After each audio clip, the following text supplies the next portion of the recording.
Para continuar con el programa del evento, vamos a presentar la mesa regulatoria, que será moderada por José Luis Ayala, vicepresidente de Amexipac. Nos acompañan del SAT Fernando Martínez Cos y Antonio Hernández Ros, administrador de operación de canales de servicios del SAT y administración jurídica del SAT, respectivamente. Nos acompaña también Javier Vega Flores, exdirector de sistemas del SAT y presidente de Amexipac. Francisco Macías Valadez, expresidente del Instituto Mexicano de Contadores Públicos. Él es contador público certificado de la Universidad La Salle y licenciado en Comercio Internacional por el IPN. Ha sido autor y coautor de diversas publicaciones en materia contable fiscal. Es expresidente de la Academia de Estudios Fiscales de la Contaduría Pública y del IMCP y ha sido asesor de grandes grupos empresariales y gubernamentales en todo el país, trabajando en la firma Deloitte desde hace 40 años. Nos acompaña también Sara Barajas Cortés, investigadora en materia fiscal del ITESM. Ella es doctora en Administración y maestra en Economía de Negocios por el ITESM, contador público por el Instituto Superior de Estudios Comerciales, especialista en materia fiscal y actualmente se desempeña como docente en las áreas financiera, contable y fiscal para el ITESM Campus Ciudad de México, la Universidad Panamericana, la Universidad Anáhuac y el Instituto Superior de Estudios Comerciales. Es coautora del estudio de evasión fiscal derivada de los distintos esquemas de facturación realizado por el Centro de Estudios Económicos del Colegio de México en 2010. Andrés Zamudio Carrillo, investigador del Departamento de Economía del ITESM, es doctor en Economía por la Rice University de Estados Unidos, maestro en Economía por el Colegio de México, licenciado en Economía y en Historia por la UNAM, además profesor investigador del ITESM, profesor visitante del Colegio de México, coordinador del programa de maestría en Economía del CIDE, auxiliar investigador de la Rice University, el Colegio de México y el Banco de México. También Andrés es coautor del estudio de evasión fiscal derivada de los distintos esquemas de facturación realizado por el Centro de Estudios Económicos del Colegio de México en el año 2010. Nos acompaña también Agustín Ríos Aguilar, socio director de Ríos Abogados. Él es licenciado en Derecho por la Universidad Panamericana y maestro en Alta Dirección de Empresas por el IPADE. Ha sido profesor invitado en la UNAM, la UP, el ITESM y el INSP. Es especialista en Derecho de Alta Tecnología, Propiedad Industrial e Intelectual, Seguridad Informática y Derecho Informático. Socio fundador y presidente del Consejo de Administración de PYME Estrategias, miembro del Comité Consultivo de NIC México y vicepresidente del Comité Legal de la Asociación Mexicana de Internet. Le cedo la palabra a José Luis Ayala para iniciar con esta mesa. Muchas gracias, Nelly. Gracias a los asistentes a esta mesa, más nutrida quizá que las otras. El tema no es para menos. Hablamos de 9 años de evolución de la factura electrónica, 9 años que no han sido fáciles, sobre todo para encontrar la mejor forma de regular un tema tan complicado por sus implicaciones fiscales y operativas, y que le agregamos la parte tecnológica inevitablemente por la evolución. Yo quisiera hacer un cambio en esta mesa, invitándolos a todos ustedes a que hagan preguntas, no de manera abierta, en alguna tarjeta, en alguna hojita, mientras avanzamos en la discusión, las recibimos y se las hacemos llegar a los participantes. Pero obviamente hablar de la regulación, de la evolución del marco regulatorio, nos lleva inevitablemente a hacer un recuento de los años, no de los daños. Francisco, que tú estás trabajando, has venido trabajando de manera recurrente en investigación en este tema. Hay un libro que estás actualizando, vienes haciendo un recuento muy puntual. Compártenos la historia, porque esto también es un tema de que aún hay muchos contribuyentes que no conocen. Para algunos, ya lo decían en las mesas anteriores, la factura electrónica nace hace 2 años y obviamente no es así. ¿Qué nos puedes decir? Muchas gracias, muy amables por la invitación para participar en este foro. Y efectivamente yo creo que este es uno de los temas que va adquiriendo cada vez más relevancia desde el punto de vista que la autoridad está haciendo suya un mecanismo que ya existía desde hace muchos años. Cuando estudiamos, algunos que tienen la cabeza gris por aquí, hace muchos años nada más había contador público y privado. El privado hacía la contabilidad y el público la revisaba. Durante estos años ha evolucionado la contabilidad, ya la contabilidad no se hace en libros, ya los medios electrónicos para llevar la contabilidad, los antiguos principios de contabilidad generalmente aceptados, ahora normas de información financiera, ya te permiten llevar la contabilidad en medios electrónicos. Las normas de auditoría también te permiten hacer revisiones a esos sistemas de información para que la información que recibes sea real, veraz y que los estados financieros que tú presentas sean razonablemente. Esto lo vinieron haciendo las empresas desde hace varios años y lo que es en sí la factura electrónica ya existía en la contabilidad de las empresas. Tenían el registro de sus clientes y tenían el registro de sus ingresos. Pero desde el punto de vista fiscal era necesario el papel. Un término de papel que tuvo más de 500 años en donde si no tenías la factura no eras el dueño, no habías prestado el servicio o no eras el que te dabas como recibido de la propiedad o del servicio que hubieras llevado a cabo. El papelito hablaba. Y la factura tuvo muchos cambios en ese ínter. Estuvo timbrada la factura, después era el timbre con macho y hembra, el recibo tenía que estar sellado, cambiabas los timbres año con año de la factura. Después ya vino lo de la impresión, ya vino lo de tener la imagen del registro de la propia factura, después los impresores autorizados. Y así se fue modificando el tema de la factura per se, pero siempre era papel, el papel habla. Y el cambiar ese paradigma de que para efectos fiscales necesitabas el papel, tenía que haber una disposición fiscal que así lo señalara. Y hace 9 años efectivamente se incluyó en las disposiciones fiscales el tema de comprobante fiscal, el cual fue muy poco utilizado en esos primeros años.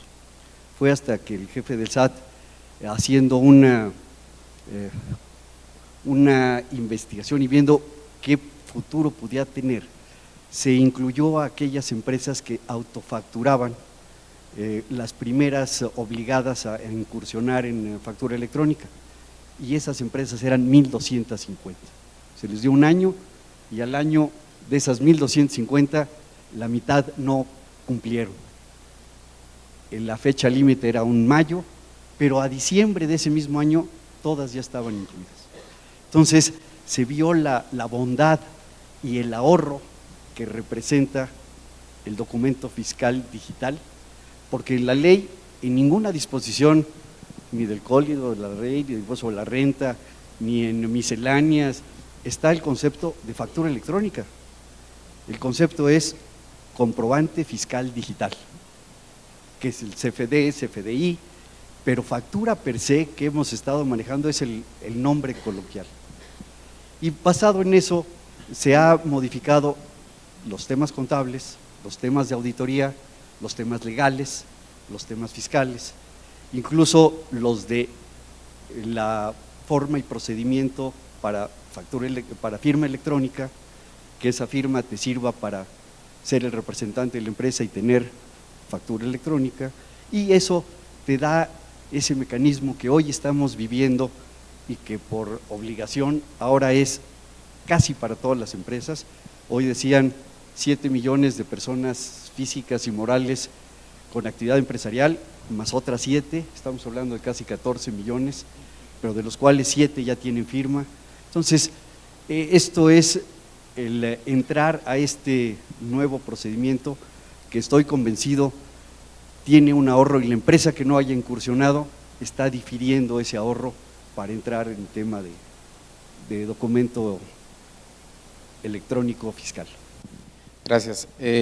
Fernando, a ti te ha tocado, obviamente, la trayectoria en su conjunto de la factura electrónica. Has lidiado, por supuesto, con los seguidores, con los detractores. Estamos llegando a una etapa en la que prácticamente se inicia el proceso de hacerla universal, el CFDI en particular. ¿Qué sigue? ¿Qué vemos en el horizonte? ¿Qué sigue? Bueno, como bien decía Paco, el proceso ha sido de adaptación para todos. Yo diría que nos hemos venido adaptando a los nuevos tiempos, a las nuevas tecnologías, a las nuevas culturas. Yo diría, estamos adaptando y viendo a un nuevo profesional en materia fiscal. Estamos viendo que necesitan evolucionar pues las carreras que hoy se vinculan, yo te diría, no solo en lo fiscal, sino con el gobierno federal en su conjunto, los diferentes gobiernos que tenemos. ¿Qué sigue en la factura? Pues en la factura yo creo que tenemos que vernos ya dentro de un contexto y del concierto internacional, en donde la factura que hoy nosotros tenemos, si bien es cierto, es utilizada ya por más de 800,000 contribuyentes, tenemos que ver que ese documento digital también pueda ser reconocido por otros países, por otras formas de comercio que hoy tenemos, por otras formas en donde reconocen sus propios documentos digitales. Y de hecho ya hay un esfuerzo latinoamericano en ese sentido. O sea, ya la gente que tenemos dentro de nuestro modelo tributario, el reconocimiento y el valor que tiene la factura para efectos fiscales, estamos viendo ya la necesidad de dar también un impulso al reconocimiento que tenemos que tener entre países. Ese puede ser el siguiente paso que sigamos, ya no solo reconocerlo al interior de lo que es nuestro marco fiscal, sino cómo le hacemos para reconocerlo fuera de nuestras fronteras y que las empresas puedan tener ese reconocimiento y esa interoperabilidad que hoy sí tenemos aquí, cómo la trasladamos a otros países. Tú que has sido parte de foros internacionales representando obviamente a la autoridad tributaria mexicana, has sido testigo de la evolución en otros países. México no fue el primero en implementarla en América Latina, el tercero o cuarto quizá. Hoy en día México es líder. ¿Qué es lo que ha hecho distinto México que lo ubique como líder en el contexto latinoamericano al menos, si no es que internacional? Bueno, en este tema sí hay que darle honor a quien honor merece. El primer país que empezó con estos temas fue Chile, después lo siguió México, o sea, fuimos los segundos. ¿Y qué nos permitió eso? Pues la verdad es que con todo este proceso de factura o de documentos digitales, lo que nos permitió es ver un modelo muy eficiente, en su momento era muy eficiente el modelo chileno, sobre todo yo creo que aquí hay que ver la forma en la que ellos lo arrancan. Ellos parten justamente de una factura electrónica, sin embargo la forma en la que lo venían haciendo no era precisamente todo el proceso. Creo que aquí la clave está en cómo estamos mirando desde la perspectiva tributaria el proceso de emisión de la factura.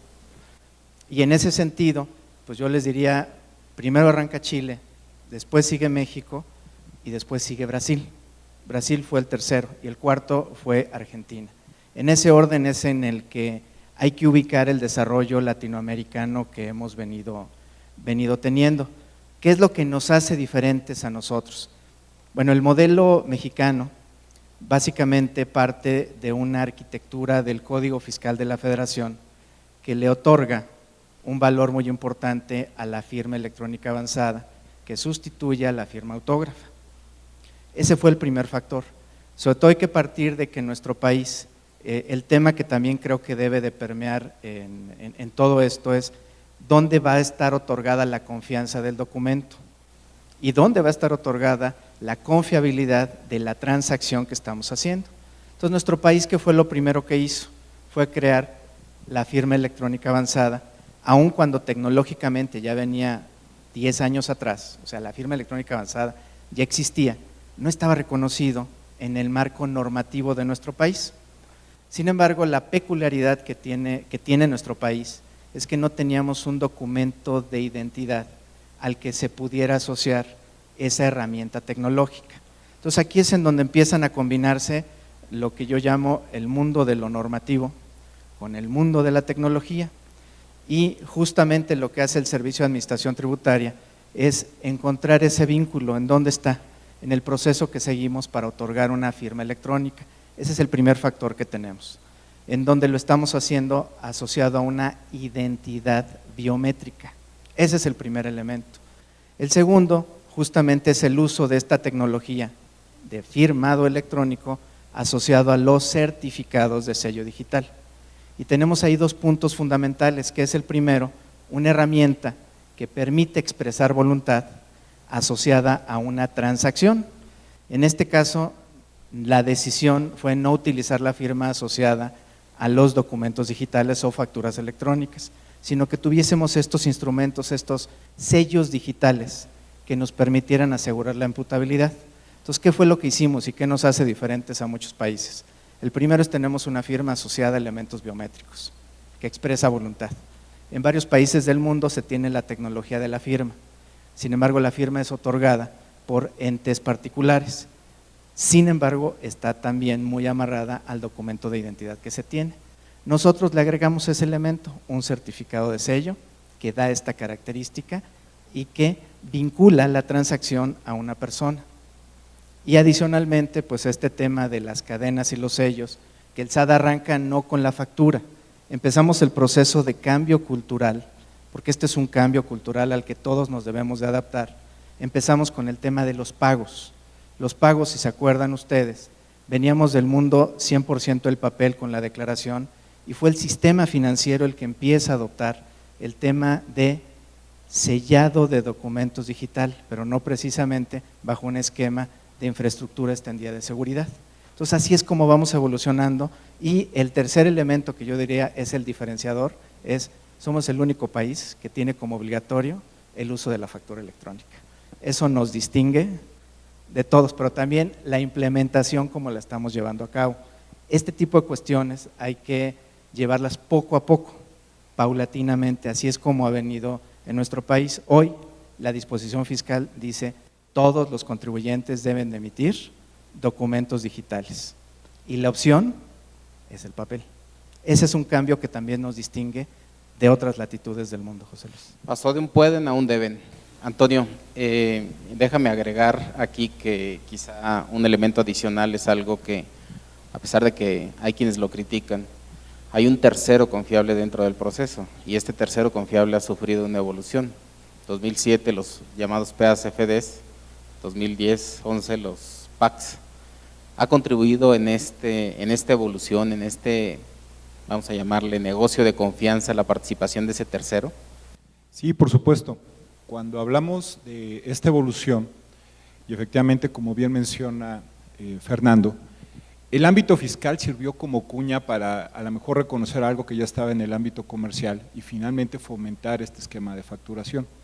Sin embargo, y un punto creo que es muy importante, es la realidad va rebasando tanto al derecho como a la tecnología. Es algo que hemos estado viendo y nosotros lo hemos visto de manera evidente. Hemos tenido que emitir reglas y hacer nuevas actualizaciones cada día más para garantizar, por un lado, temas de imputabilidad, para garantizar que las operaciones comerciales que se ven representadas en un tema fiscal, pues se puedan ser cubiertas en su totalidad, pero también para garantizar y ir garantizando cada vez mayor seguridad en la operación de la facturación que tienen los contribuyentes, tanto hacia nosotros como entre ellos mismos.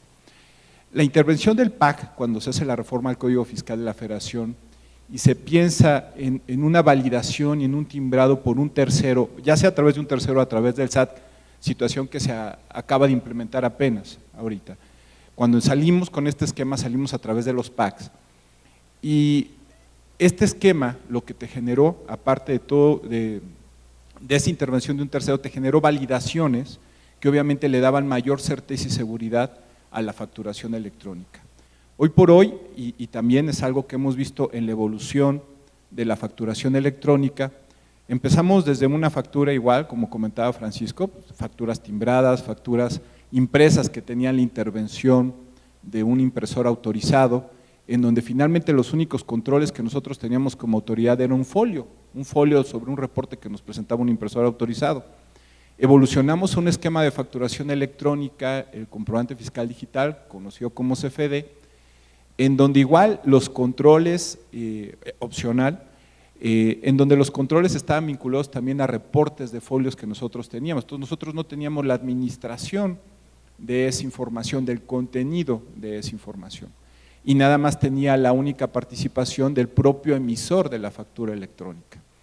Cuando le damos un giro, y efectivamente comenta Fernando, cuando le damos el giro es cuando hablamos de la obligatoriedad y cuando metemos a un tercero que intervenga de manera conjunta con el emisor a hacer una validación de todos los, de los requisitos de forma y de emisión de este comprobante, con el certificado del propio sello que nosotros como SAT le damos a ese paquete. Entonces, aquí le damos un aval más de seguridad jurídica al contribuyente y a la autoridad para llevar a cabo la operación de estos esquemas, y también damos el matiz y el gran cambio porque esta facturación obviamente es entregada al propio SAT directamente a través obviamente de estos packs. Entonces cerramos el círculo y generamos un círculo virtuoso. Obviamente todavía hay muchos esquemas por seguir, hay mucha evolución que tenemos que tener en el ámbito legal, pero yo creo que una de las cuñas que fue importante para que ahorita estemos en la saga es la regulación que se dio en el Código Fiscal para la intervención de un PAC autorizado con una validación en las disposiciones fiscales que le diera mayor seguridad y certeza a la operabilidad entre particulares y entre la autoridad y el particular. Gracias. De hecho, hablando de los cambios legales, uno de los más significativos fue la incorporación de sanciones por el uso de comprobantes apócrifos. Hay un estudio, Sara, Andrés, que ustedes realizaron, que refleja datos muy importantes en materia de evasión, particularmente en el manejo de comprobantes. ¿Qué nos pueden compartir de esto? En términos generales, el estudio fue utilizado incluso por la autoridad para efectos de proponer cambios al legislativo. Así es, realmente, sí se escucha. Okay. Sí, el estudio en el cual nosotros participamos, Andrés y yo, que fue realmente otorgado por el SAT al Colegio de México, el punto central fue el uso de los comprobantes apócrifos, ¿sí? Y para poder evadir los impuestos correspondientes de impuestos sobre la renta, lo que es IVA y lo que es YETU. Dentro de este estudio, lo relevante fue poder determinar con una cierta precisión la estimación de evasión en cualquiera de esos renglones que acabo de mencionar. Entonces, el uso de los comprobantes apócrifos realmente se da en varias situaciones. Podemos tener la situación más típica de obtener comprobantes que no son ciertos, que no son verídicos y que se utilizan para poder deducir. Al momento de deducir, lo que nosotros hacemos es determinar una base gravable menor y de ahí es donde se produce lo que es la evasión fiscal. En este estudio hay números importantes. ¿Qué representa el uso de comprobantes apócrifos en términos económicos? Sí, bueno, el estudio, esa era la intención, ¿verdad? Ver la evasión fiscal por el uso de estos tipos de comprobantes. Así como menciona Sara, por un lado tenemos el uso de comprobantes para inflar los gastos de las personas, incluso las deducciones personales se habían detectado, y por otro lado también documentos para subestimar los ingresos, ¿no? Digamos, bueno, el objetivo del estudio era cuantificar la evasión por todos estos tipos de cosas. Finalmente lo que se pudo hacer, dada los problemas de información, fue cuantificar la evasión fiscal por el uso de facturas para efectos de deducción, es decir, para, ¿cómo se llama?, reducir los gastos, ¿no? O mentir sobre los gastos que tenían las empresas, además de deducciones personales. También se encontró algo sobre deducciones personales. Aquí sí nos basamos para este trabajo en información que tenía el SAT, sobre todo información proveniente de operaciones con empresas dudosas que ellos sospechaban que eran empresas fantasmas, que eran creadas para generar este tipo de facturas apócrifas. Entonces, con esta información comparamos la información de estas empresas que usaban o tenían transacciones con esas empresas fantasmas con las que no lo hacían, y con eso pudimos obtener una estimación aproximada de lo que viene siendo la evasión por estos conceptos.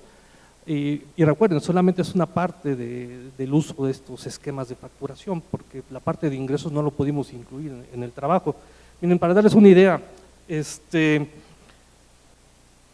trabajo pues, se hizo en 2010 y abarca los años de 2007, 2008 y 2009, y en términos de evasión estamos hablando en términos de millones de pesos, IVA y ISR, por ejemplo, de 13,890 en 2007, 15,833 en 2008, 16.129 millones de pesos corrientes en 2009, lo cual representa en términos del Producto Interno Bruto, pues cerca de, por ejemplo, 0.123 en 2007, 0.130 en 2008 y 0.136 en 2009.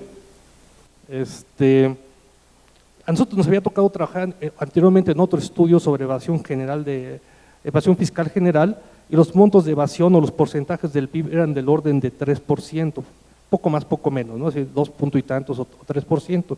Entonces, viendo estos porcentajes, pues aparece como que no muy grande, ¿no? Digamos, este problema en términos porcentuales, aunque pues aquí me comentaban que no necesariamente es así, ¿no? Pero, ¿cuáles son estos los montos? Obviamente no es la única recomendación que han hecho, hay otros estudios en los que ustedes han participado. Hay algo que se critica mucho de la reciente publicación de Miscelánea, en algunos medios han hecho incluso eco de esas críticas, sobre la disminución del monto de los que utilizan el modelo de CBB a 250,000 pesos. Hay un estudio que ustedes hicieron sobre el régimen de pequeños contribuyentes, también encontraron datos importantes ahí, ¿no? Ah, sí. Ese fue hace 2 años, ¿verdad? Sí, fue hace 2 años el de repecos que hicimos a nivel nacional. Ese sí lo hicimos en el TEC de Monterrey, es un trabajo que hicimos y queremos ver la evasión fiscal en que incurrían los repecos, los pequeños contribuyentes. Y sí encontramos que pues, hay en términos porcentuales de lo que debían de pagar de impuestos y lo que pagan de evasión es altísima. Ahora, como son personas que ganan poco relativamente, pues no pintaba mucho en el monto en términos de Producto Interno Bruto. Y bueno, en cuanto a lo que mencionas, una de las recomendaciones que hacíamos es que el límite superior para definir lo que es un pequeño contribuyente, un repeco, no debía ser 2 millones de ventas anuales como es actualmente, sino nuestra recomendación es bajarlo a medio millón, que esa era nuestra recomendación, usando informaciones de otras fuentes estadísticas provenientes de la INEGI, pues calculamos que aproximadamente el 95% de los repecos ganan como más medio millón de pesos anuales en ventas, no ganar, en ventas. Entonces, por eso era nuestra recomendación bajar ese monto. O sea, no es descabellada la decisión que tomó el SAT de bajarlo a 250,000 pesos. A final de cuentas, no, por supuesto, es parte de la realidad. Sí, claro, por supuesto. Obviamente todo esto en el contexto del cambio regulatorio, Agustín, nos mete en una dinámica, sobre todo las profesiones legales, de tener que lidiar con lo que sucede después. O sea, ya vimos, hay sanciones por utilizar comprobantes apócrifos, pero no se limita a la utilización, sino incluso hasta los tribunales. Las profesiones legales no están preparadas todavía para eso, estamos muy lejos todavía. Hay un cambio de paradigma, ya lo decían las mesas anteriores. ¿Los tribunales están listos para este tipo de conflictos? No, muchas gracias por la invitación y es una pregunta muy provocativa, como todas las que han hecho, porque definitivamente creo que sí, los tribunales deben de estar preparados en dos sentidos, en el sentido procesal y en el sentido de infraestructura, es decir, en el sentido de conocimiento, porque al final, como bien dices, pues los tribunales son los que al final podrían llegar a resolver o a interpretar las disposiciones fiscales. Como mencionas, los abogados hemos tenido cierta resistencia al cambio también, lo pueden ver con el juicio en línea, por ejemplo, y obviamente el cambio finalmente de papel a documento electrónico es algo que a los abogados también nos cuesta trabajo aceptar, porque al final es una realidad. Chateamos todo el día o usamos mail todo el día, pero ya cuando se trata de el sello digital de tiempo o el sello digital o la firma electrónica avanzada, en fin, ciertos elementos, pues nos hace, perdón, nos pone en aprietos saber cómo se puede probar.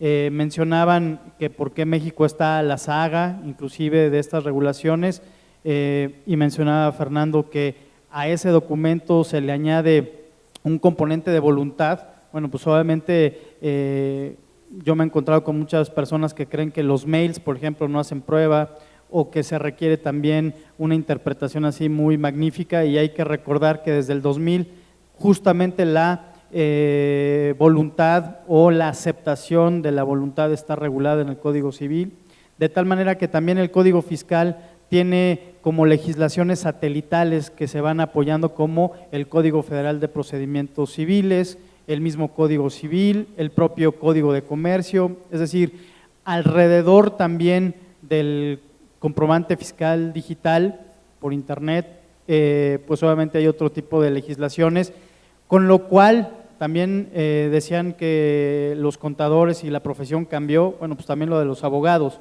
ya hoy estamos, ojalá también próximamente, en que todos los tribunales acepten la documentación por internet o por medios electrónicos, justamente con la tecnología o como parte de la tecnología que ha adoptado el SAT, que precisamente lo que da es una certeza jurídica al saber quién es el contribuyente, quién es el emisor, quién es el receptor, porque en medios electrónicos parte, digamos, del juego, entre comillas, es saber quién es o quién se dice ser, y obviamente en materia fiscal sí hay un reconocimiento en ese sentido para tener certeza de quién es quien dice ser detrás del uso de esos medios electrónicos. Nada más hacer un comentario para nuestros amigos abogados, aquí ya saludé por ahí más de uno. El tema es que, pues, para que la cuña apriete dicen que tiene que ser del mismo palo. Entonces, la recomendación a la gente que nos va a estar leyendo también el tema de prensa es que si creen que cuando escale a la Suprema ahí no lo van a entender, yo les quiero recordar que en la Suprema, pues Alfredo Gutiérrez nada más era jefe del SAT y conoce bastante bien la materia, así que evidentemente es importante saber que ese conocimiento en realidad, y yo me acuerdo, Fer, que hace 10 años cuando estábamos con la FIEL, tú recordarás que se tenía que ir con los magistrados a explicarles el tema de la FIEL ahí en sus oficinas para que pudieran ellos entender el concepto, pero yo creo que 10 años después, 9 años después, bueno, 10 años, más de 10 años después de la FIEL, esos temas ya están permeados, siento yo, y que obviamente al entender el concepto de la voluntad de la FIEL y ahora teniendo allá una persona que transitó y que pasó con todo el conocimiento jurídico en el SAT, evidentemente esos tribunales que van a llegar ahí, pues ya no te la juegas, porque sabes que si acabas en ese tribunal va a ver quién va a defender el modelo a final del día, porque lo conoce muy bien. Entonces nada más hacer un comentario diciendo que desde arriba pues ya hay un conocimiento bastante amplio sobre la materia también. No, la gran ventaja es que las profesiones legales, si se vale el término, yo me refiero a abogados y contadores, en mi generación no fuimos formados en tecnología, a lo mejor en la de Agustín sí, pero en la mía no. También es un tema de prácticas, y de algo que de pronto pudiera ser hasta subjetivo, la confianza o la seguridad en el manejo de la información. Fer, Antonio, obviamente el PAC, déjenme regresar al tema, es una entidad perfectamente regulada en el contexto de la regulación actual. Hay áreas de oportunidad. Obviamente nos rigen dos principios, el secreto fiscal y la protección de datos personales. ¿Qué nos pueden decir alrededor de esto? A ver, creo que son dos puntos nodales, sobre todo cuando hablamos del concepto de la factura electrónica, y este tercero que ya lo ponían en un amaciato ahí medio complicado. Sin embargo, aquí hay que partir de que este proveedor autorizado de certificación está actuando en nombre del Servicio de Administración Tributaria. Ese es el rol que se le está dando.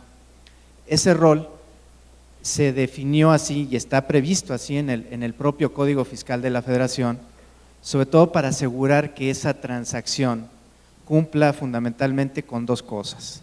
Uno, que cumpla con el estándar que está definido, y atrás de ese estándar están los requisitos, y cabe destacar que hay que ver que en el mundo del papel veníamos de un mundo en donde había más de 120 y tantos requisitos que cumplir, en un principio que era de desconfianza hacia el contribuyente. ¿Esto por qué?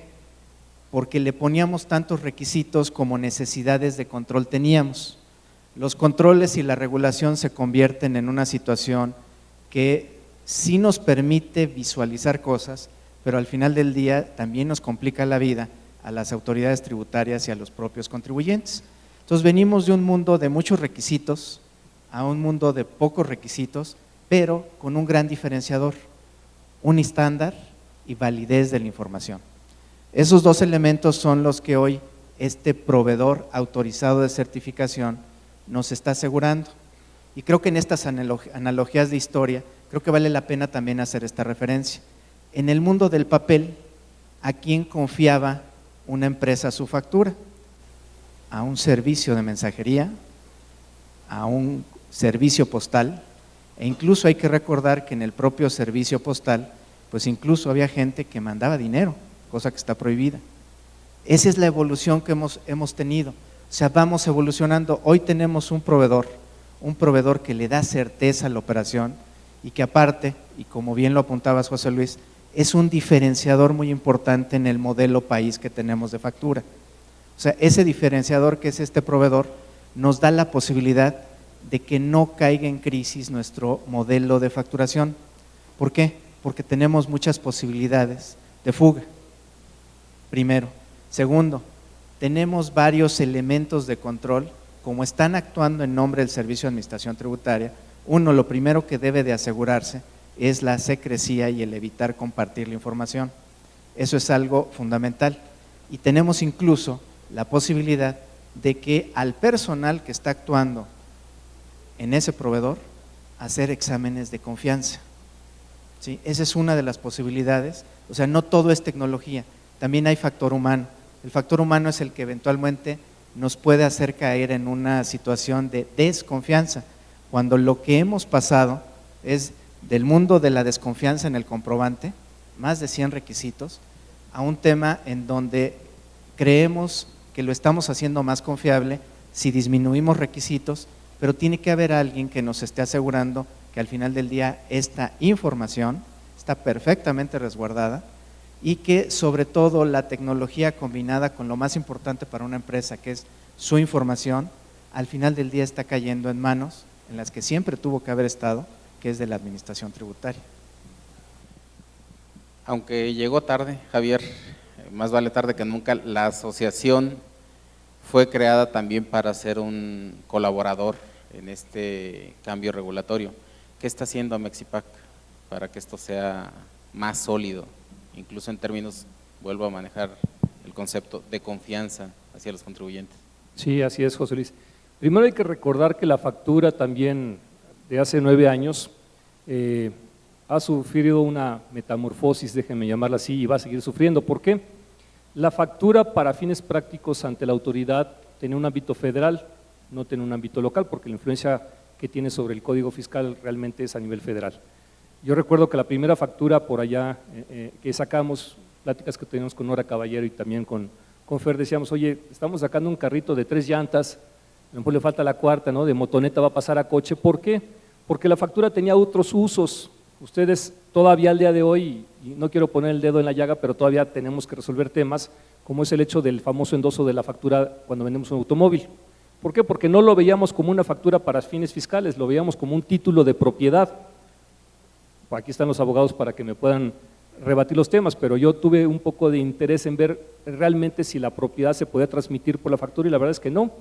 Si queremos ir a un estricto cambio de propiedad, tenemos que hacer un contrato de transmisión de propiedad, de compra-venta, y si quieren más seguridad, pues está la Cámara, el Registro Público de la Propiedad del Comercio, ahí se puede registrar la compra-venta, etcétera, para darle seguridad a la transacción. Pero los usos y costumbres nos llevaban a hacer el endoso de la factura. Todavía ayer tuvimos una junta con un cliente y nos decía, oye, punto y aparte, ¿qué voy a hacer con la factura? Porque una marca de coches me dio una factura y me dice, me dio el XML y no me lo imprimió en papel bonito, y el otro sí me lo dio con papel, seguridad, etcétera. Le digo, pues está bien, el primero, el que te leo en el documento electrónico tiene todas las razones, el que te tiene que dar, y el otro, pues seguramente ya mandó a hacer 10 como el tuyo, no te preocupes, por ahí te los va a vender otra vez después. Entonces el tema final del día es que esa factura ha cambiado de ser un título de propiedad, una garantía, traía componentes de crédito, por ahí al calce de las facturas todavía aparece, ¿no? Este documento se puede endosar y que si título de crédito y 30 días al pago, etcétera. Entonces usábamos un vehículo y seguimos usando un vehículo que es de naturaleza fiscal para fines comerciales, legales, etcétera, etcétera, ¿no? Cuando viene el modelo de la factura electrónica empiezan otros cambios y evidentemente cada quien tiene su propia visión. Desde el punto de vista comercial nacen las adendas, ¿no? Aquí empezamos a sudar todos con el concepto de la adenda comercial, pero la adenda, créanme que nació antes que la factura electrónica. ¿Por qué? Porque el mundo de retail ya estaba con los temas de lo que significa dame información que el fiscal nunca pensó que me tienes que entregar a mí, como tu número de proveedor, tu orden de compra, en qué almacén me lo vas a entregar. Todo eso es una información comercial que es una relación entre cliente y proveedor que hoy está más vigente que nunca y, señor, les tengo noticias, va a crecer más. Sencillamente porque los compradores quieren hacer más sencillo el trabajo y pagarles más rápido a ustedes que venden. Esto no se va a parar y no tiene nada que ver el SAT en este modelo. El tema de la adenda comercial ya existía y seguirá existiendo y seguramente seguirá evolucionando. Pero regresando un poco al tema de lo que hace la Mexipac también es, también los del lado de fiscal quieren tener más información. El año pasado tuvimos una serie de cambios en temas de lo que sería el número, los 4 dígitos de la cuenta, la unidad de medida, ¿no? Otras cosas que obviamente, y no digo que los señores aquí presentes hayan incluido, sino que era todo un grupo de control que lo que busca a nivel de auditoría es tener más información. Y obviamente la Mexipac, como tiene una función a partir del año pasado, es poder llegar, y somos los chismosos de las empresas, ¿no? Oye, dicen las empresas que les va a costar mucho trabajo poder incluir estos datos porque logísticamente tiene esta problemática. O bien, oye, dicen las empresas que tenemos que cambiar este formato porque esto les puede ayudar a poder tener más información. Entonces, la Mexipac en realidad su función hoy no es regular, nuestra información es poder ayudarle al SAT teniendo el contacto con miles de empresas con las que tenemos de clientes y poder transmitir las preocupaciones y en un momento dado poder entregar esa información para que el PAC a nivel de el SAT a nivel de regulador pueda tomar las mejores decisiones.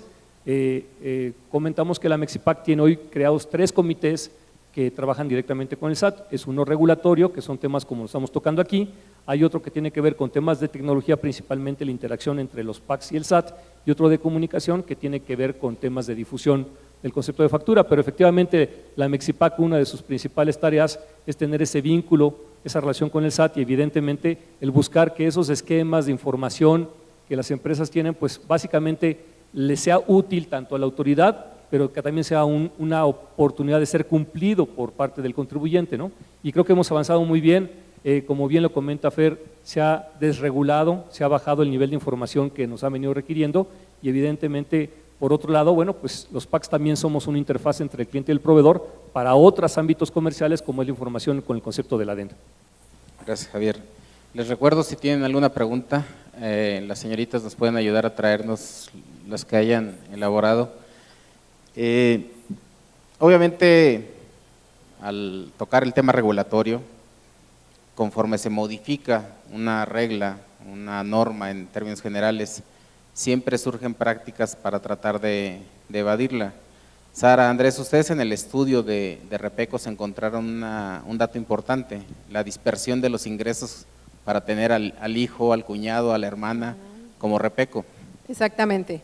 Lo que pudimos revisar en el estudio de Repecos, que repito lo hicimos a nivel nacional, tuvimos que estudiar cada una de las leyes estatales y comentario aparte, realmente Repeco no es un régimen tan sencillo. Conocemos las generalidades, de que estamos hablando que tienen un límite de 2 millones de pesos, más sin embargo en cada una de las entidades, dependiendo de cada uno de los estados, si se ubican en la frontera o no, hay distintas regulaciones al respecto. Lo que pudimos notar en Repecos es que hay inclusive empresas que si tienen alguna actividad que desarrollan y esa actividad se puede canalizar mediante un Repeco, simple y sencillamente lo hacían.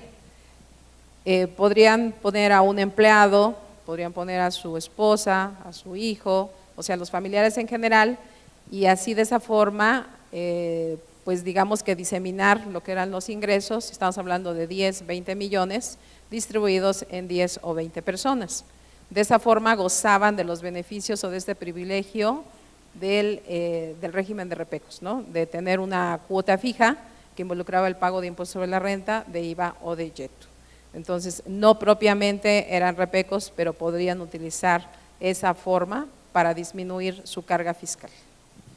Si nos vamos a otro nivel, Fernando, en la práctica, en el manejo de comprobantes, Antonio también si lo quieren complementar, Algunas facilidades, por llamarle de alguna manera, han ido desapareciendo al paso del tiempo, como la autoimpresión.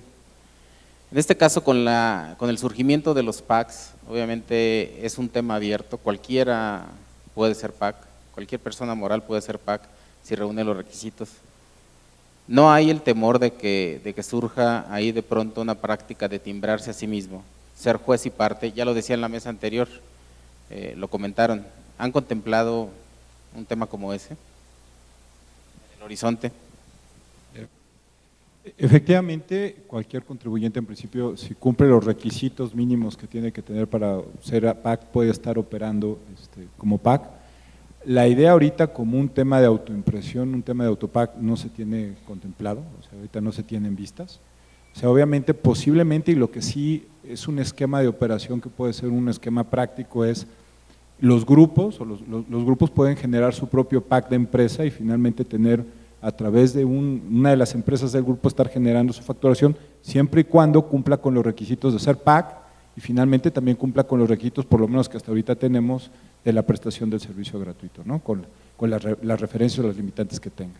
Pero en principio sí, no se está contemplando una idea de que tú seas un autopac bajo un esquema similar al de la autoimpresión. No sé, Fer, si quieres comentar. Sí, bueno, yo creo que aquí el principio es, no sé si los PACs manden sus comprobantes con otro PAC. Eso, ¿verdad? Por ahí va la pregunta. En realidad, hoy nos timbramos a nosotros mismos, pero creo yo, es opinión personal y creo que hay algunos PACs que comparten esto, reforzar la calidad o el peso que tiene la participación de un PAC, tal vez debiera llevarnos a ese punto, que un PAC no se timbre a sí mismo.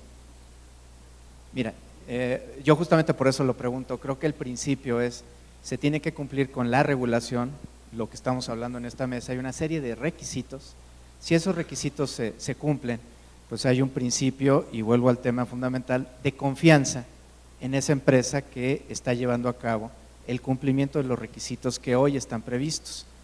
Si esto hoy se da, y en este caso me voy al ejemplo, que el PAC genere sus comprobantes con su misma infraestructura, pues hoy es un esquema válido.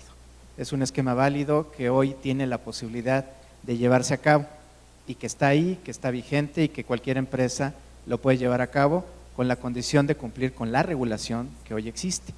Sin embargo, yo creo que también hay que voltear a ver dentro de este mundo de la regulación en dónde damos un beneficio, sobre todo un beneficio de aquel sector que no está cercano o no pudiera estar cercano a la tecnología.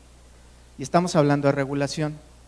Déjenme ubicarlos a todos, no en el contexto de lo que hoy hacemos en un área urbana, sino lo que hoy tenemos ya previsto para sectores que les denominamos primarios, en donde, por ejemplo, hoy la regulación o la ley ganadera otorga título de propiedad al ganado.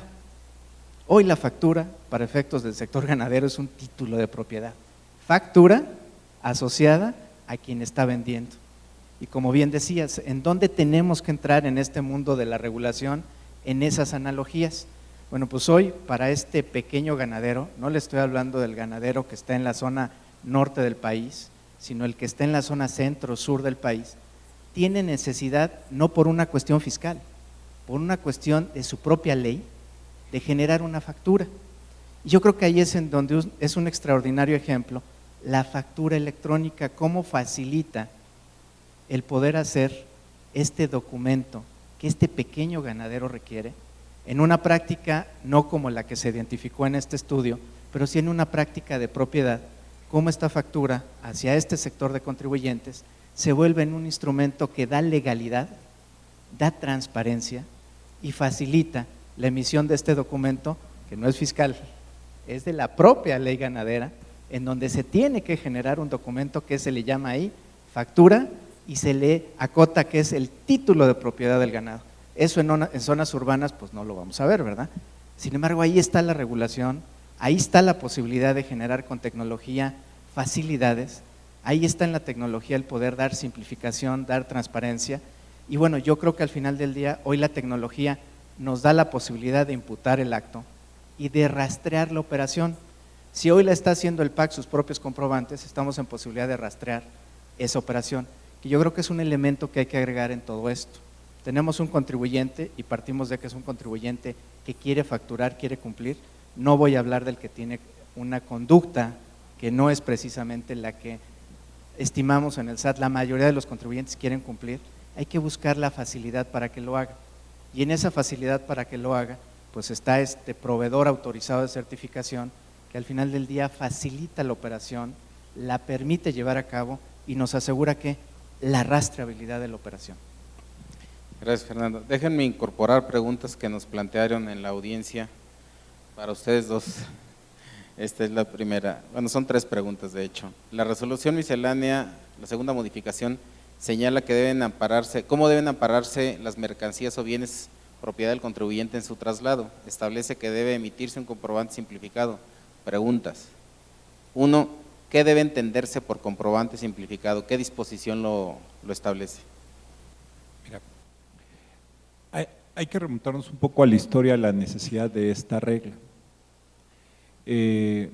Efectivamente, cuando el Código Fiscal de la Federación te norma la generación de un comprobante simplificado, más no obstante te lo regulaba, cuando se reforma el Código Fiscal, pues se elimina todo el esquema de carta de porte y genera mucha confusión. Efectivamente, los instrumentos legales o los instrumentos fiscales, como bien menciona Fernando, tenían otra connotación o tenían alcance en otras materias. Ese era el caso del sector transporte. En la propia ley que regula el esquema de transporte te hablaban de que tenían que tener un documento que reuniera requisitos fiscales. ¿Qué es lo que sucede? Si nosotros, las autoridades de comunicaciones y transportes decían, para que yo considere que un comprobante reúne requisitos fiscales, pues tengo que tener una factura que cumpla con todos y cada uno de los requisitos.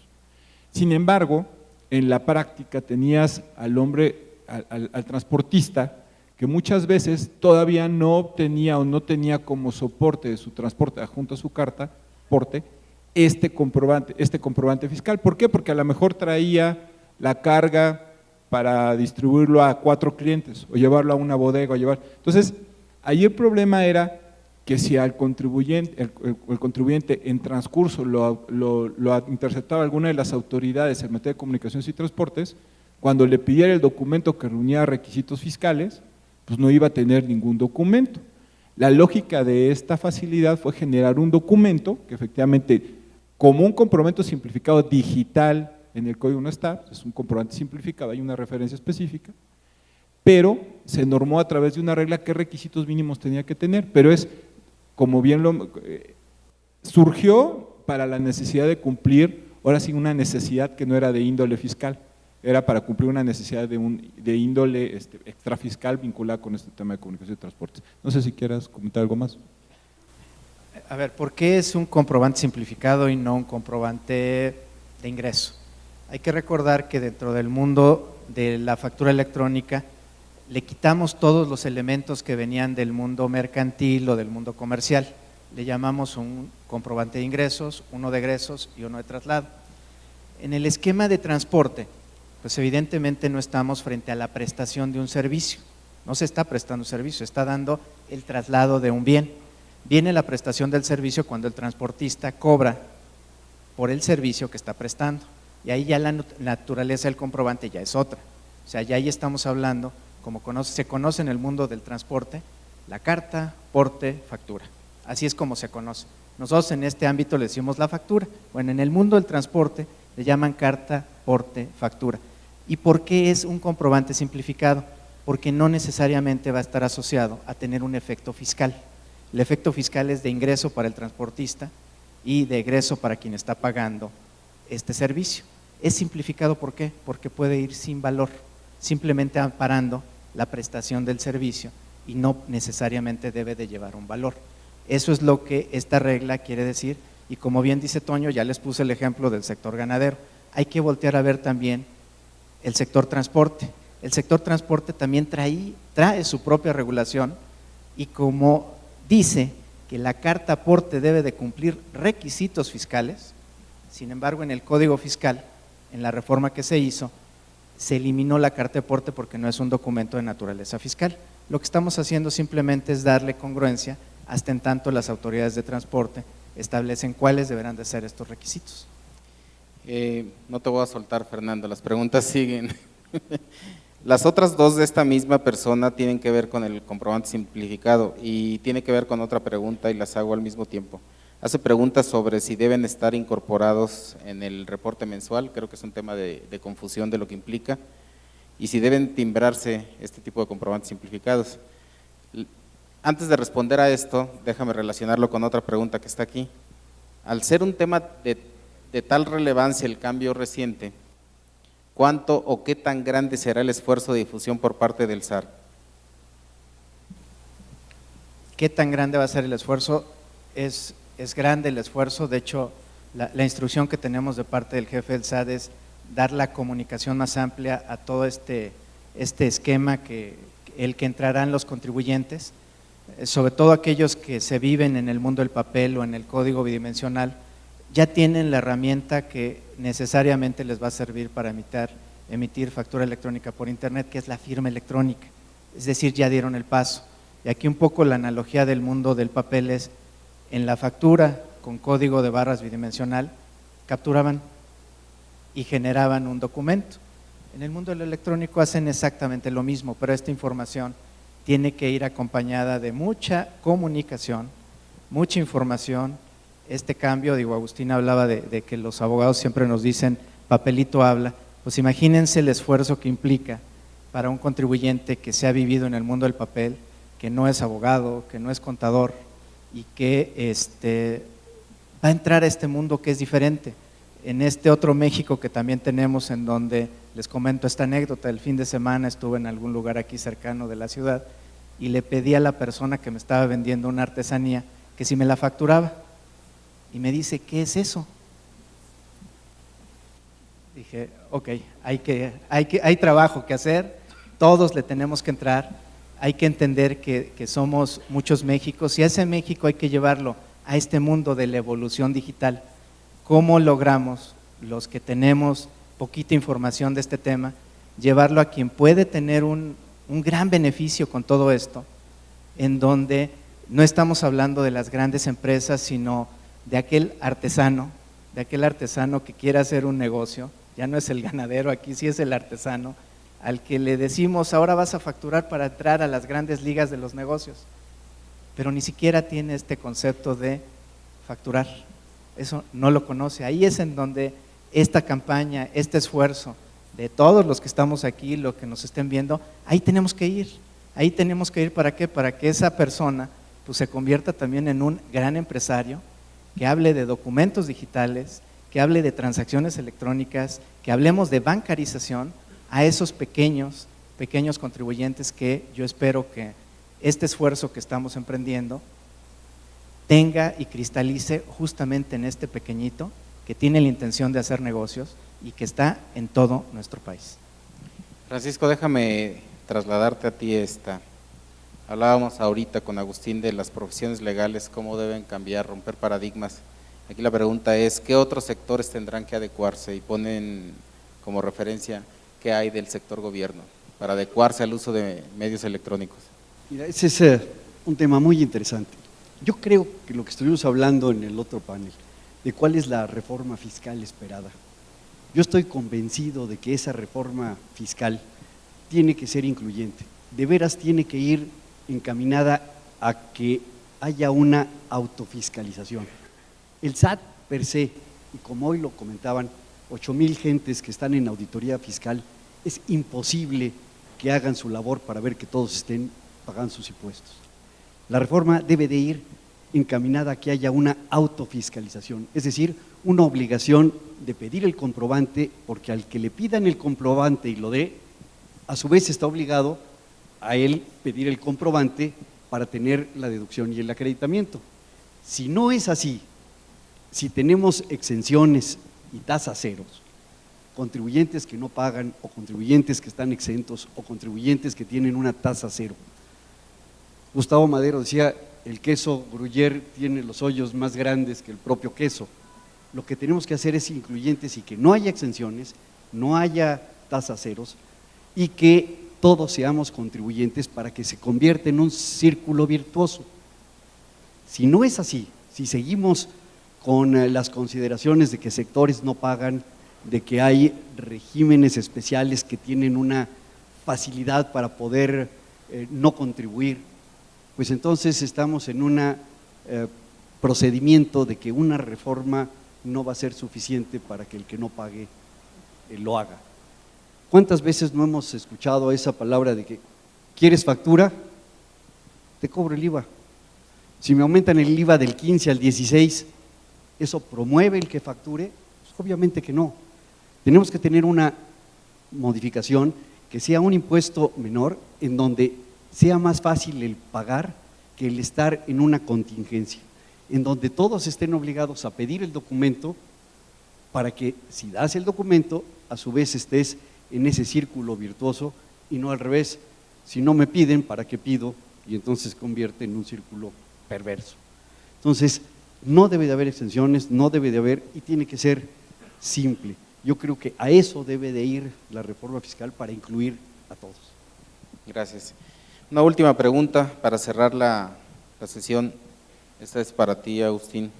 Lo podemos responder los PACs, cada uno tendría una respuesta para esto, pero ¿hasta qué punto tiene responsabilidad el PAC por manejar los datos personales de mis clientes? El PAC, en términos de la Ley Federal de Protección de Datos Personales en posesión de los particulares, yo no le puse el título, claro, establece que el PAC y otros pueden ser encargados. Realmente quien tiene la responsabilidad es aquel que está tratando, y obviamente la propia ley y el reglamento establecen una definición de lo que es el tratamiento, y él es el responsable al final del día de poner a disposición de los usuarios el aviso de privacidad y saber o informar que terceras personas pueden en diferentes fases del tratamiento estar manejando datos personales. Por supuesto, el PAC y cualquier persona que maneje y que trate datos personales por cuenta y orden del responsable tienen que tener ciertas medidas tecnológicas, administrativas, inclusive humanas, justamente porque pueden ser más vulnerables a que el dato personal se comprometa. Y en ese sentido, tanto el titular, tanto el responsable como el propio PAC tendrán que tener metodología y procesos para el efecto de atender reclamaciones, incidencias, que además se ha dicho de paso, en este mes de julio va a entrar en vigor la última parte de la ley que tiene que ver con la seguridad informática, de tal manera que puede haber corresponsabilidad en ese sentido y valdría la pena acotar o garantizar esa responsabilidad en los contratos. Ahora, no solo se circunscribe a la protección de datos, en materia fiscal también, ¿no, Antonio? Sí, claro. En el tema fiscal, ahí tenemos que tener la certeza de que los PACs pueden tener también una responsabilidad por el mal uso de la facturación, pero bueno, aquí el tema es, como bien dice Fernando, hay una serie de marcos de requisitos mínimos que tienes que cumplir, que efectivamente te los dan cuando da una autorización, cuando tienes una autorización, pero que también pueden ser susceptibles de supervisión posterior y que van a poder ser susceptibles de estar siendo verificados. Entonces, adicional a una posible responsabilidad que podrías traer por una revocación de una autorización como PAC de incumplir con alguno de los requisitos, pues efectivamente podrías incurrir en alguna posible responsabilidad. Digo, si hay un marco legal, tienes una limitación, pero obviamente, pues, en principio, si tienes cumplido los requisitos y estos los mantienes en el tiempo, bueno, pues ese sería tu alcance de la responsabilidad. Muy bien, muchas gracias. No me resta sino agradecerles su participación.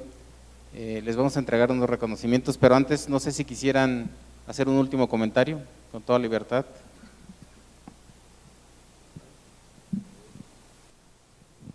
Bueno, yo creo que en el tema de la mesa regulatoria hay material que nos podría sobrar aquí para estar varias horas respecto a lo que representan esos cambios respecto a los comprobantes y el contenido de los propios comprobantes.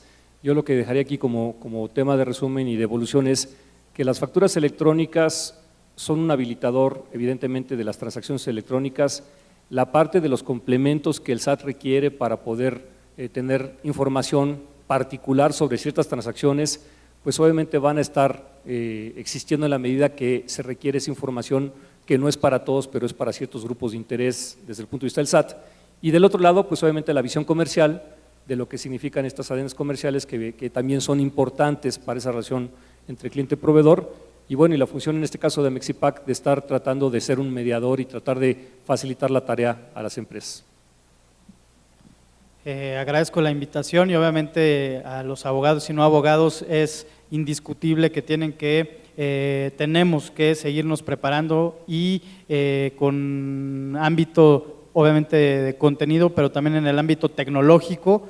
Es insostenible quien diga que la tecnología, como lo decían, no va a permear a todos los niveles, y en ese sentido creo que tenemos una obligación de entender el funcionamiento, entre comillas, de las computadoras, dicho simplificadamente. También muchas gracias por la invitación. Pues no sé, hay que tomar en cuenta en esto de las facturas electrónicas, pues su utilidad sobre todo en disminuir, pues no sé si eliminar, pero sí disminuir lo que es evasión fiscal. Cuando trabajamos en este estudio de evasión fiscal, las autoridades del SAT nos decían que parte de estas facturas electrónicas era una respuesta a toda esta utilización de facturas apócrifas para inflar gastos, ¿no? Entonces es una cosa bastante interesante, ¿no? Igualmente, muchas gracias por la invitación. Yo sí quisiera expresar algo con respecto a los comentarios, sobre todo aquí de las personalidades que nos ocupan con el SAT y aquí con Francisco. Es respecto desde la óptica de estudios de evasión fiscal, todavía lo que nosotros vemos es que sería bueno incluir algunos otros lineamientos para lo que son comprobantes fiscales. Hay alguna reglamentación donde varios de ellos se excluyen, tal como comprobantes fiscales, como la carta de aporte que mencionaban, y uno en específico que personalmente me llama la atención es el hecho de los comprobantes para lo que son erogaciones por sueldos y salarios. Creo que ahí tenemos un área de oportunidad importante para lo que es cuantificar evasión fiscal. Muchísimas gracias. Yo creo que el tema de la reforma, para que suceda esto, también tiene que haber una participación directa de los estados. El federalismo fiscal en la reforma debe de ser. No podemos hacer que la federación esté por un lado y los estados estén incluyendo, protegiendo a algunos contribuyentes por estar en su localidad. Entonces, la reforma también tiene que ser con esa característica de que incluye el federalismo fiscal, es decir, que los estados también participen en esta labor de fiscalización y de recaudación y de inclusión para efectos de temas fiscales, en este caso de la factura. Y otra recomendación sería que todas las dudas que tengan sobre los procedimientos prácticos, como los que ahorita surgieron, los encaucen a la asociación, a la propia secretaría, porque quienes estamos en el día a día de lo que está sucediendo somos los que podemos dar esa retroalimentación de cómo puede ser regulada la situación específica para engrandecer o enriquecer los temas de operación y administración de este tema de factura electrónica. Bien, yo resumiría como la factura electrónica es la gran oportunidad para disminuir la regulación. Podemos disminuir regulación con la información que está contenida ahí. De hecho, ya lo comentaba el jefe del SAT, es un sí, lo estamos viendo, es un sí podemos disminuir la carga a los contribuyentes, sí podemos ser más eficientes en el SAT, hemos sido ejemplo para muchas dependencias de gobierno, queremos seguirlo siendo. Esto que les compartió el jefe del SAT de tener este apartado fiscal o buzón fiscal es un ejemplo más de lo que sí queremos hacer, en donde estamos buscando ya no tener ese proceso manual que lo constituyó el correo electrónico. El correo electrónico al final del día estamos pasando a un proceso manual, aún dentro del mundo de lo digital. Había algo que estábamos dejando por ahí en manos de alguien que no nos aseguraba que nos llegara ese documento que es valioso. Bueno, ya le encontramos una forma para que quien emite una factura, si no la entrega, quien la debe de recibir la pueda encontrar. Creo que eso al final del día, esta gran apuesta, esta gran oportunidad, nos da otro elemento, aparte de la confianza, nos da la transparencia que tenemos o debemos de tener las autoridades y sobre todo entre los contribuyentes, una transparencia absoluta. La pregunta que creo que todos nos debemos de hacer es, ¿y por qué no lo hicimos antes? Y los que no están es, ya entren, no lo piensen más. Sí, efectivamente. Muchas gracias por la invitación y es un momento de romper paradigmas. Es un momento de romper paradigmas para los contribuyentes, para los profesionistas y para las autoridades.